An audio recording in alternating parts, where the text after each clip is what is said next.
అమిత్ షా వ్యూహం ఏంటి అన్నటువంటిది ఎవ్వరికి అర్థం కాక తలబట్టుకుంటున్నారు. మధ్యప్రదేశ్లో బీజేపీ శివరాజ్ సింగ్ చౌహాన్ని పక్కన పెట్టడం ద్వారా అక్కడ దెబ్బతింటుందనుకుంటే అక్కడ భారీ మెజార్టీతో గెలవడం, 100 సీట్ల మెజార్టీతో. మరొక వైపున రాజస్థాన్లో వసుంధర రాజే దెబ్బకి కాంగ్రెస్ మళ్ళీ అధికారంలోకి వస్తుందనుకుంటే అక్కడ ఏకంగా 60 సీట్ల తేడాతో అధికారంలోకి రావడం, 50 సీట్ల తేడాతో అధికారంలోకి రావడం.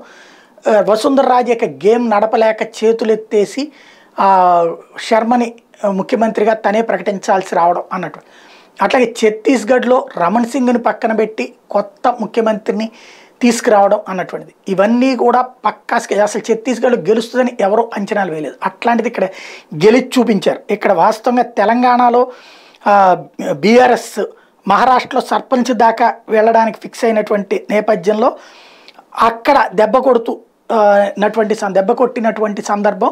ప్రస్తుతం కాంగ్రెస్ పార్టీ అయితే తెలంగాణలో అధికారంలోకి వచ్చింది. ఇప్పుడు అక్కడ ఎంపీ స్థానాల మీదన తమిళనాడు తెలంగాణ మీదన భారీగా కాన్సన్ట్రేట్ చేశారు అమిత్ షా అన్నటువంటి మాట వినబడుతోంది.